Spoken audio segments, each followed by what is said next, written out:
Hi. അപ്പൊ എങ്ങനെയാണ് നിങ്ങൾക്ക് എന്റെ കോഴ്സ് കാണുന്ന സമയത്ത് എന്താണ് ഒരു അഭിപ്രായം നിങ്ങൾ അറിയിക്കണം കേട്ടോ. കാരണം വികാരമില്ലാതെ ഇങ്ങനെ ഇരിക്കരുത്. ചത്ത ശവങ്ങളെ പോലെ ഇങ്ങനെ ഇരിക്കരുത്. അഭിപ്രായങ്ങൾ പറയുമ്പോഴാണ് എനിക്ക് അതിൽ ഇമ്പ്രൂവ്മെന്റ്സ് കൊണ്ടുവരാൻ സാധിക്കുക. അത് പ്രത്യേകിച്ച് മനസ്സിലാക്കുക. ഇന്നത്തെ വിഷയം BPL ലീഡേഴ്സിനെ കുറിച്ച്. BPL APL എന്താണെന്ന് നമുക്കറിയാം അല്ലെ. Below poverty line. അപ്പൊ ദാരിദ്ര്യത്തിലുള്ള ലീഡേഴ്സിനെ എങ്ങനെ തിരിച്ചറിയേണ്ട, ഏതൊക്കെ ലീഡേഴ്സിനെ എങ്ങനെയൊക്കെ ട്യൂൺ ചെയ്യാന്ന് നമുക്ക് നോക്കാം. ഇനി തീരം പറ്റില്ലെങ്കിൽ പിന്നെ നമ്മൾ അത് നമ്മുടെ ഇഷ്ടമാണ്. അപ്പോൾ നമുക്ക് നോക്കാം എന്താണ് ഈ BPL ലീഡർ. നമ്മൾ എൻ്റെ കൂട്ടത്തിൽ ഇങ്ങനത്തെ വ്യക്തികളുണ്ടോ, ഞാൻ അങ്ങനത്തെ വ്യക്തിയാണോ, അപ്പോൾ ഞാൻ അങ്ങനത്തെ വ്യക്തിയാണെങ്കിൽ എനിക്ക് മാറണം. അപ്പോൾ അതൊന്ന് നമുക്ക് നോക്കാം. അപ്പം അറിയേണ്ടത് നല്ലതാണ്. എന്താ കാര്യം വെച്ചാൽ നമ്മുടെ കുറവുകൾ അറിഞ്ഞാൽ മാത്രമേ നമുക്ക് അതിൽ കൂടുതൽ ഗുണം കിട്ടുള്ളൂ. അപ്പം ഇവിടെയാണ് മനസ്സിലാക്കേണ്ടത്. അപ്പം ഞാൻ നേരത്തെ പറഞ്ഞ പ്രകാരം നിങ്ങൾക്ക് ഈ കോഴ്സ് കാര്യങ്ങൾ ഇഷ്ടപ്പെടുന്നുണ്ടെങ്കിൽ 100% അതിൻ്റെ അഭിപ്രായങ്ങൾ ഇടാം. കാരണം അത് എനിക്ക് ബെനിഫിഷ്യൽ ആയിരിക്കും. BPL ലീഡേഴ്സ് എന്താ കാര്യം വെച്ചാൽ അതിൽ പല വ്യക്തികളുണ്ട്.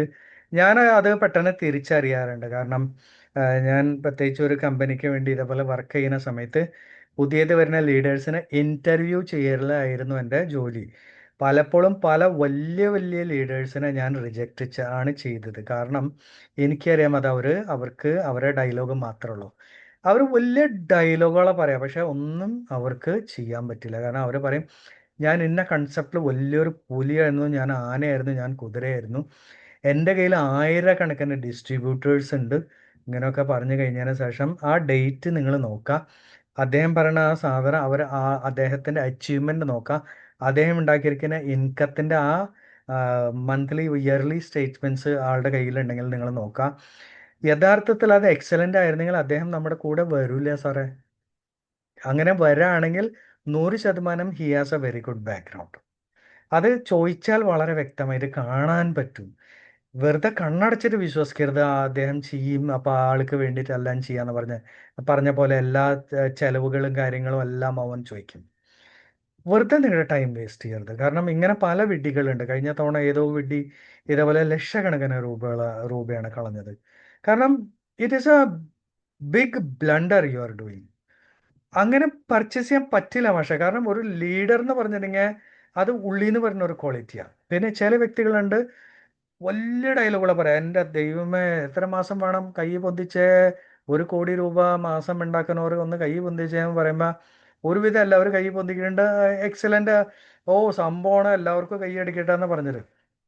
ഞാൻ പേഴ്സണലി ഇങ്ങനത്തെ ആൾക്കാരോട് ഞാൻ ഒരു ചോദ്യം ചോദിച്ചിട്ടുണ്ട്. ചോദിക്കുന്ന സമയത്താണ് എനിക്ക് ഒരു കാര്യം മനസ്സിലായത്. എന്താ വെച്ചാൽ ഞാൻ അവരോട് ചോദിച്ചു, നിങ്ങൾ യഥാർത്ഥത്തിൽ ആ ഒരു ലെവലിലേക്ക് എത്തുമെന്ന് കേട്ടപ്പോൾ എനിക്ക് വലിയ സന്തോഷമായി. എവിടെ സാറേ, എല്ലാവരും കൈ പൊന്തിച്ചപ്പോൾ ഞാനും പൊന്തിച്ചു. നാണക്കേടല്ല ഇങ്ങനെ. ഏഹ് അതെങ്ങനെ പൊന്തിക്കാണ്ടിരിക്കാൻ പറ്റുക? ഛേ, ലക്ഷങ്ങൾ പോട്ടെ സാറേ, എന്നെ കൊണ്ട് പറ്റൂല അത്. ഇത് ആ സമയത്തൊന്ന് കാണിച്ചെന്ന് മാത്രം. എന്താണ് അപ്പൊ ചില വ്യക്തികൾ അങ്ങനെയാണ്. അപ്പൊ ഒരു ഒരു സ്ഥലത്ത് ഒരു വ്യക്തി ഇതേപോലെ പോയി കഷ്ടകാലത്തിന് ഞാൻ എപ്പോഴും പറയാറുണ്ട്, ഈ പുതിയൊരു പ്രോസ്പെക്റ്റിന്റെ അടുത്തോ പുതിയൊരു ക്ലോസിങ്ങിന്റെ അടുത്ത് പോണ സമയത്ത് ഒരുപക്ഷെ അദ്ദേഹം പട്ടാളക്കാരനായിരിക്കാം, ഈവനിങ് ടൈം ആയിരിക്കാം, അദ്ദേഹം ഒരു പെഗോ 2 പെഗ് തരാച്ചെങ്കിൽ ദയവ് ചെയ്ത് അതൊന്നും കഴിക്കാൻ പോവല്ലേ. കാരണം കഴിച്ചു കഴിഞ്ഞാൽ പിന്നെ നിങ്ങൾ സത്യം അല്ലെങ്കിൽ നിങ്ങളുടെ വായന്നൊക്കെ വരും.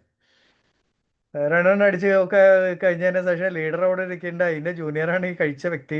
എന്നിട്ട് ലാസ്റ്റ് കുറച്ച് കഴിഞ്ഞതിന് ശേഷം ആള് പറഞ്ഞത്, എൻ്റെ രക്തത്തിലും ആ കൺസെപ്റ്റാണ്, എൻ്റെ ജീവിതം ആ കൺസെപ്റ്റാണ്, ഞാൻ ജീവിക്കുന്നത് തന്നെ അതിന് വേണ്ടിയിട്ടാണ്. ലാസ്റ്റ് പറയണ, ആണോ സാറേ, സത്യം പറഞ്ഞാൽ എനിക്ക് അങ്ങനെയുള്ള പോലെ എനിക്ക് തോന്നുന്നില്ല എന്ന് അദ്ദേഹത്തിന്റെ മുന്നിൽ വെച്ചിട്ടാണ് പറയണത്.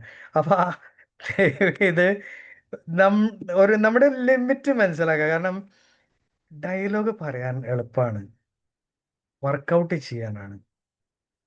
My senior will do. എൻ്റെ സീനിയർ എൻ്റെ കൂടെ ഉണ്ടെങ്കിൽ ഞാൻ രക്ഷപ്പെടും എന്ന് പറഞ്ഞ ആൾക്കാരുണ്ട്. സീനിയറിൻ്റെ അഡ്വൈസ് നമ്മൾ എടുക്കണം. ടോട്ടലി പുതിയ ആൾക്കാർ നമുക്ക് അറിവില്ലായ്മ ഉണ്ടെങ്കിൽ അത് നമ്മൾ എടുക്കണം. പക്ഷെ എന്നും അവരെ ആശ്രയിക്കുകയാണെങ്കിൽ എന്താണ് അതിൻ്റെ അർത്ഥം? ഞാൻ കുറവുള്ള വ്യക്തിയാണ്. എൻ്റെ ജൂനിയേഴ്സ് നന്നായിട്ട് വർക്ക് ചെയ്യുന്ന വ്യക്തികൾ, ഞാൻ അങ്ങനെ അനേക വ്യക്തികൾ ഞാൻ കണ്ടിട്ടുണ്ട്. അവരെ ജൂനിയേഴ്സ് പതുക്കെ അവരെ കയ്യിൽ നിന്ന് പോവുകയും ചെയ്തിട്ടുണ്ട്. They will join another leader, അത്രയ്ക്കുള്ളൂ. കാരണം അവർ എന്നോട് ചോദിക്കാനുണ്ട്, സാറേ എൻ്റെ ലീഡർ ഇങ്ങനെയല്ല, അപ്പം ഞാൻ എന്താണ് ചെയ്യേണ്ടത്? ഞാൻ പറയും, അത് നിങ്ങൾ ഒരു കാര്യം ചെയ്യുക, നിങ്ങൾ റിട്ടേൺ അഗ്രിമെൻറ്റും കാര്യങ്ങളൊക്കെ തന്നതിന് ശേഷം നിങ്ങൾക്ക് ഇഷ്ടമുള്ള ആളുടെ കൂടെ നിങ്ങൾ പൊക്കോളൂ. കാരണം അത് ഇവിടെ ഒരു കമ്പൾഷനിൽ എന്ന വ്യക്തി തന്നെ നിങ്ങളുടെ സീനിയർ ആവണം എന്ന്. If you feel it is not right, go. പക്ഷെ വീണ്ടും ഞാൻ വേറെ ഒരു കാര്യം കൂടെ പറയും. പുതിയ സ്ഥലത്ത് പോയാലും അദ്ദേഹം നന്നാവണം എന്ന് ഗ്യാരണ്ടി ഒന്നുമില്ല. അവിടെ പോണ സമയത്ത് നിങ്ങൾക്ക് അതിന്റെ സത്യാവസ്ഥ മനസ്സിലാവുള്ളൂ.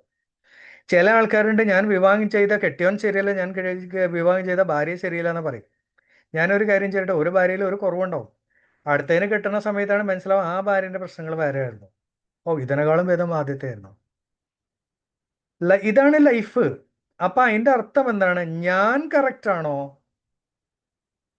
എനിക്ക് ഏത് സാഹചര്യത്തിൽ ജീവിക്കാൻ പറ്റോ, അപ്പോഴാണ് ഞാൻ റെഡി ആവാ. താമരേന്റെ പോലെ ആവണം. എന്താണ് താമരേന്റെ പ്രത്യേകത? താമര ഏറ്റവും കൂടുതൽ ഉണ്ടാവുന്നത് ചെളികുണ്ടത്തിലാ. പക്ഷെ അതിന്റെ മുകളിൽ ഉണ്ടാവണ ഓരോ തുള്ളിയും അതിന്റെ മുകളിലേക്ക് ഇരിക്കില്ല. അത് ഈ വാട്ടർ ഫിൽറ്ററിൽ നിന്ന് ഒഴുകി പോണ പോലെ അത് ഒഴുകി പോകും. അപ്പൊ അതിന്റെ മുകളിൽ നിന്ന് അത് തള്ളി റിജക്റ്റ് ആയി പോകും. അവിടെയാണ് ഇമ്പോർട്ടൻറ്റ്. അപ്പൊ ഇവിടെയാണ് മനസ്സിലാക്കേണ്ടത്, ജൂനിയറോ സീനിയർ അല്ല, ഞാൻ എൻ്റെ ടീമിന് വേണ്ടി എന്ത് ചെയ്യാൻ പറ്റും, ഇതാണ് ഞാൻ നോക്കേണ്ടത്.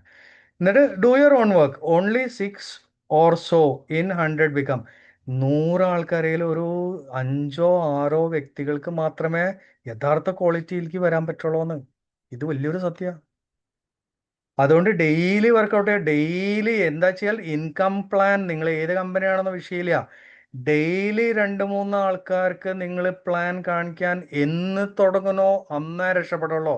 പ്രൊഡക്റ്റ് ഓക്കെ, പ്രൊഡക്റ്റ് പഠിക്കാൻ വലിയ കുഴപ്പമില്ല, അതിൻ്റെ കാര്യങ്ങൾ കിട്ടും. പക്ഷെ പ്ലാൻ പ്രസൻറ്റേഷൻ നിങ്ങൾ എല്ലാ ദിവസവും ചെയ്യുമ്പോൾ നിങ്ങളുടെ കൺസെപ്റ്റ് വലുതാവും, നിങ്ങളുടെ മൈൻഡ് വലുതാവും, നിങ്ങളുടെ മോട്ടിവേഷൻ വലുതാവും, നിങ്ങളുടെ ആഗ്രഹം വലുതാവും, നിങ്ങളുടെ ഫിനാൻഷ്യൽ പ്ലാനിങ് സെറ്റാവും, നിങ്ങൾ മറ്റുള്ളവർക്ക് പ്ലാനിങ് ചെയ്യാൻ നിങ്ങൾ പഠിക്കും.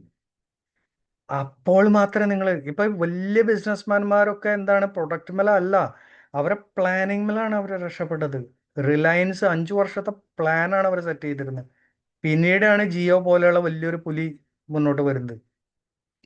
അപ്പൊ killing yourself, I don't have, എങ്ങനെയാണ് ഞാൻ എന്നെ തന്നെ സ്വയം കൊല്ലുന്നതെന്നാണ് നമ്മൾ മനസ്സിലാക്കേണ്ടത്. I do not have any quality of leadership. എനിക്ക് ഒരു ലീഡർഷിപ്പിന്റെ ഒരു ക്വാളിറ്റി ഇല്ലാന്ന് ആരെങ്കിലും പറയുകയാണെങ്കിൽ ദയവേത് നിങ്ങൾ ആ വാക്കിൽ നിന്ന് മാറ്റിക്കോ. നിങ്ങൾ ലീഡേഴ്സാണ്, നിങ്ങൾക്കത് സാധിക്കും. കാരണം നമ്മൾ ചെറുപ്പത്തിൽ നടക്കാൻ പഠിക്കുന്ന സമയത്ത് എത്ര വീണാലും നമുക്കൊരു ബുദ്ധിമുട്ടുണ്ടായില്ല. എല്ലാ കുട്ടികളും അങ്ങനെ വളർന്നവരെ തന്നെയാണ്. ഓരോ നാണക്കേടോ ബുദ്ധിമുട്ടും നമുക്ക് ഉണ്ടായിട്ടില്ല. പക്ഷേ കാലങ്ങൾ മാറുന്നതനുസരിച്ചിട്ട് പല നെഗറ്റീവുകൾ കേട്ട് കേട്ട് കേട്ട് കേട്ട് നമ്മുടെ മൈൻഡ് നെഗറ്റീവ്. എന്നെ കൊണ്ട് പറ്റില്ല, എന്നെ കൊണ്ട് പറ്റില്ല, ഞാൻ എനിക്ക് ചെയ്യാൻ പറ്റില്ല, എന്നെ കൊണ്ട് പറ്റില്ല. ഇതാണ് നമ്മുടെ ഏറ്റവും വലിയ. അത് ആദ്യം ആ വാക്ക് മാറ്റണം. എന്നെ കൊണ്ട് പറ്റും. വീണ്ടും ചെയ്യുക, എന്നെ കൊണ്ട് പറ്റും. വീണ്ടും ചെയ്യുക, എന്നെ കൊണ്ട് പറ്റും. ദാവീദിന്റെ കഥ പോലെയാ. ദാവീദ് യഥാർത്ഥത്തിൽ ഒരുപാട് യുദ്ധങ്ങൾ തോറ്റു. യുദ്ധങ്ങൾ തോറ്റ് ലാസ്റ്റ് ഒരു ഗുഹേന്റെ ഉള്ളിൽ പോയിട്ട് ഒളിച്ചിരുന്ന് കഴിഞ്ഞതിന് ശേഷം നോക്കി, ഒരു സ്പൈഡർ ഒരു വെബ് ഉണ്ടാക്കാൻ നോക്കുകയാണ്, ഒരു വല ഉണ്ടാക്കാൻ നോക്കുകയാണ്. അപ്പൊ ഈ സ്പൈഡർ ഈ വെബ് ഉണ്ടാക്കാൻ നോക്കുന്ന സമയത്ത് മൂലക്കിൽ ഇങ്ങനെ മുകളിൽ കയറും വീഴും, മുകളിൽ കയറും വീഴും, മുകളിൽ കയറും വീഴും. അങ്ങനെ ഒരുപാട് തവണ രാത്രി മൊത്തം ആ വല ഉണ്ടാക്കുന്ന നോക്കിയാവുന്നു. അപ്പോഴാണ് അവന് മനസ്സിലായത്, ഇക്കണ്ട തോൽവികൾ തോറ്റയിൽ ഒരു വിഷയമില്ല, പക്ഷെ ഇത്തവണ ഞാൻ ജയിക്കുന്നു പറഞ്ഞിട്ട് ആളിറങ്ങണ്ട. അങ്ങനെയാണ് ആൾ ആ യുദ്ധത്തിൽ ജയിക്കുന്നത്. അപ്പൊ ദാവീദിന്റെ ഇതൊക്കെ കഥകളാണ്, റിയാലിറ്റിയാണ്. എല്ലാ കാര്യത്തിലും ഇതൊരു റിയാലിറ്റിയാണ്. അപ്പൊ അവിടെയാണ് മനസ്സിലാക്കേണ്ടത്. Some say we are all having negative thoughts about. എല്ലാ പോണോടത്ത് എല്ലാവർക്കും നെറ്റ്വർക്കിനെ കുറിച്ച് നെഗറ്റീവാണ് സാർ, ആരും അത് സ്വീകരിക്കുന്നില്ല സാർ. അപ്പൊ പിന്നെ എങ്ങനെയാണ് ഞാൻ സെയിൽ ചെയ്യുക? എല്ലായിടത്തും പോണ സമയത്ത് ഇത് കോസ്റ്റ്ലി പ്രൊഡക്റ്റ് ആണ് പറയുന്നത് സാർ. ഞാൻ ഒരു കാര്യം ചോദിക്കട്ടെ, നിങ്ങളുടെ അതേ നാട്ടിൽ വലിയ കൺസെപ്റ്റുകൾ, വലിയ പ്രൊഡക്റ്റുകൾ വിറ്റിരിക്കുന്ന ആൾക്കാരുണ്ടല്ലോ. നിങ്ങളുടെ നാട്ടിൽ നിങ്ങളുടെ കൺസെപ്റ്റിലുള്ള ഏതെങ്കിലും വേറൊരു ലീഡർ വന്നിട്ട് അവിടെ ക്ലോസിങ് ചെയ്യുന്നുണ്ടല്ലോ. നിങ്ങൾക്ക് ഒരു 5000ത്തിന്റെ ക്ലോസിങ് പറ്റാത്ത സ്ഥലത്ത് വേറൊരു കമ്പനിക്കാരൻ വന്നിട്ട് അവിടെ 30,000ത്തിന്റെ ക്ലോസിങ് ചെയ്ത് മുന്നോട്ട് പോകണ്ടല്ലോ. അപ്പൊ യഥാർത്ഥത്തിൽ ആരുടെ ഫെയിലിയറാ? അതൊരു കാരണമാണ്. എൻ്റെ പരിസരത്ത് എല്ലാവരും നെഗറ്റീവാണ്, എൻ്റെ പരിസരത്ത് ആരും ജോയിൻ ചെയ്യില്ല, എൻ്റെ പരിസരത്ത്, അത് നിങ്ങളുടെ ഫെയിലിയറാണ്. നിങ്ങൾ കറക്റ്റ് ആവണം. Again, if I join A person and if things go wrong what will happen. ഞാൻ ഒരാളെ ജോയിൻ ചെയ്തു, അങ്ങനെ തെറ്റ് പറ്റി കഴിഞ്ഞാൽ എന്താ സംഭവിക്കുക? ഇതാണ് നമ്മൾ വല്ലാണ്ട് ഫ്യൂച്ചറിൽ ചിന്തിക്കുകയാണ്. ഇനി ഈ കമ്പനി പൊട്ടോ ദൈവമേ. ഞാനൊരു കാര്യം ചോദിക്കട്ടെ, നമുക്ക് എന്തോരം ഗ്യാരണ്ടി ഉണ്ട് ലൈഫിന്റെ? നാളെ നമ്മൾ ഉണ്ടാവുന്ന എന്താ ഗ്യാരണ്ടി? ഞാനിപ്പോൾ ക്രിസ്ത്യാനികളുടെ പ്രാർത്ഥന കേട്ടിട്ടുണ്ട്. ഞാൻ ഇനി വരുമോ ഇല്ലയോ എനിക്ക് അറിഞ്ഞുകൂടാ, പ്രാർത്ഥിക്കുന്ന ലാസ്റ്റ് മൊമെന്റിൽ. എന്താണ് ഭാഷ അത് പ്രാർത്ഥിക്കണം അങ്ങനെ വെച്ചെങ്കിൽ? കാരണം നാളത്തെ എന്താ ഉറപ്പ്? നമ്മൾ ഉറങ്ങുന്നത് തന്നെ ഓരോ മരണമാണ്. നാളെ നമ്മുടെ രാജ്യത്തിന് ഇൻസ്റ്റബിലിറ്റി ഉണ്ടാവും എന്നുള്ളത് എന്താ ഗ്യാരണ്ടി? പലരും മെഡിസിൻ പഠിക്കാൻ പല രാജ്യങ്ങളിൽ പോയി, പക്ഷെ ആ രാജ്യത്തിൽ യുദ്ധം വരുമെന്ന് പ്രതീക്ഷിച്ചാൽ ഇന്നും വലിയ യുദ്ധങ്ങളായി. അവർക്ക് അവരെ ലൈഫ് ഫെയിലിയർ ആയ പോലെ അവർക്ക് തോന്നി. പക്ഷെ എന്നിട്ടും അതിൽ നിന്ന് വിജയിച്ച് മുന്നോട്ട് വന്ന മക്കളെ എനിക്കറിയാം. പ്രശ്നങ്ങളല്ല അവിടെ തന്നെ, പ്രശ്നങ്ങൾ വരും. പ്രശ്നങ്ങൾ നേരിടാൻ തയ്യാറ് ആണെങ്കിൽ മാത്രം. അത് എല്ലാ മേഖല അങ്ങനെയാ, എല്ലാ മേഖല അങ്ങനെയാ. പല ആൾക്കാർക്ക് പട്ടാളത്തിൽ പോകും. ഞാൻ കാര്യം ചോദിക്കട്ടെ, പട്ടാളത്തിൽ എല്ലാവരും മരിക്കുന്നില്ല. വല്ലപ്പോഴും ആരെങ്കിലും മരിച്ചു കഴിഞ്ഞാൽ അത് വലിയൊരു സെലിബ്രേഷനാണ്. അതുകൊണ്ട് എല്ലാവരും വിചാരം പട്ടാളത്തിൽ എല്ലാവരും മരിക്കുകയാണെന്നാണ്. ഇല്ല ഇല്ല, ഏറ്റവും സേഫ് ജോലി അവിടെയാണ്. ഏറ്റവും സേഫ്. ഡെയിലി റോട്ടിൽ എത്ര ആൾക്കാർ മരിക്കുന്നു, എത്ര വണ്ടികൾ കത്തണം, എന്തൊക്കെ സംഭവിക്കുന്നു അല്ലേ? അപ്പൊ ആ റീസണിങ് തന്നെ തെറ്റാണ്. ഫ്യൂച്ചറിലത്തെ അൺനെസസറി ടെൻഷൻ. അല്ല, ഈ കമ്പനി പൊളിഞ്ഞു പോയാൽ എന്ത് ചെയ്യും? എനിക്കൊരു കാര്യം അറിയാം, ഞാൻ ക്വാളിറ്റിയുള്ള വ്യക്തിയാ, ഞാൻ രക്ഷപ്പെടും. അതെന്റെ കോൺഫിഡൻസാ.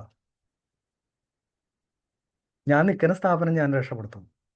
ഞാൻ നിൽക്കുന്നിടത്ത് ഞാൻ സ്വർണ്ണം ഉണ്ടാക്കും. അവിടെയാണ് നമ്മൾ മനസ്സിലാക്കേണ്ടത്. അപ്പൊ അങ്ങനത്തെ വ്യക്തികളെ ആവുന്ന നമ്മൾ ലിഫ്റ്റ് ചെയ്യാൻ നോക്കുക. 100% അവരുടെ ലൈഫിലത്തെ എന്തൊക്കെയോ നെഗറ്റീവ് വിഷയങ്ങൾ തന്നെയാണ്. പക്ഷെ ഇങ്ങനത്തെ ആൾക്കാരെ തന്നെയാണ് ഭാവിയിൽ ക്വിറ്റ് ചെയ്യുക. ക്വിറ്റ് ചെയ്യുന്ന സമയത്ത് ഇവരെന്താ ചെയ്യാന്നറിയാം? ഇവർ നെഗറ്റീവേ പടർത്തുള്ളൂ. അത് കള്ള കമ്പനിയാണ്, കള്ള പ്രൊഡക്റ്റാണ്, ഒടുക്കത്തെ വിലയാണ്, ഇതാണ് അതാണ്. അവർ നെഗറ്റീവ് ഇൻഫർമേഷൻ പടരാൻ തുടങ്ങും. മനസ്സിലാക്കുക, ആ വ്യക്തി പോയത് നന്നായി എന്ന് മനസ്സിലാക്കിയാൽ മതി. ഇതാണ് സത്യാവസ്ഥ.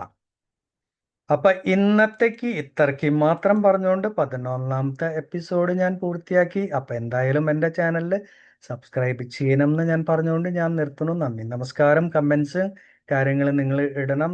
അതിനു വേണ്ടി ഞാൻ കാത്തിരിക്കുന്നതായിരിക്കും. എന്തായാലും 1.5 ലക്ഷത്തിൻ്റെ 3 വർഷത്തെ കോഴ്സ് ഞാൻ നിങ്ങൾക്ക് ഇത്രയും പ്രസൻറ്റ് ചെയ്യുമ്പോൾ ഒരു അറ്റ്ലീസ്റ്റ് ഒരു റെസ്പോൺസ് എങ്കിലും, നിങ്ങൾ സബ്സ്ക്രൈബ് ചെയ്തില്ലെങ്കിലും അറ്റ്ലീസ്റ്റ് ലാസ്റ്റ് വരെ ആരാ കാണണമെന്ന് കൂടെ നിങ്ങളൊന്ന് പറഞ്ഞാൽ എനിക്ക് സന്തോഷമായിരുന്നു. എന്താ കാര്യം വെച്ചാൽ വളരെ ചുരുക്കം ആൾക്കാരെ കാണുള്ളൂ. എനിക്കറിയാം 5% എന്ന് പറഞ്ഞാൽ ഒരു എന്താ പറയുക, ഒരു 140 കോടി ജനങ്ങളുള്ള ഒരു പ്രസ്ഥാനത്തിൽ വെറും 200 എത്ര കണ്ട ആൾക്കാർ സബ്സ്ക്രൈബ് ചെയ്താൽ അതീന്നും 5% എന്ന് പറഞ്ഞാൽ അയ്യേ. അപ്പൊ എന്തായാലും നമുക്ക് രക്ഷപ്പെടണമെന്ന് ചിന്തിക്കുക. പക്ഷെ ആ ഒരാളാണെങ്കിൽ പോലും, വെറും ഒരാളാണെങ്കിൽ പോലും ആ ഒരാൾക്ക് വേണ്ടിയിട്ട് ഞാനുണ്ടാവും. അതാണ് എൻ്റെ പവർ. ആ ഒരു വ്യക്തിക്ക് വേണ്ടിയിട്ട് ഞാനുണ്ടാവും. അതാണ് എൻ്റെ പവർ. അതാണ് എൻ്റെ confidence. Because I believe in my self. അത്രയ്ക്ക് മാത്രം പറഞ്ഞുകൊണ്ട് നമുക്ക് അടുത്ത എപ്പിസോഡിൽ കാണാം. Thank you very much.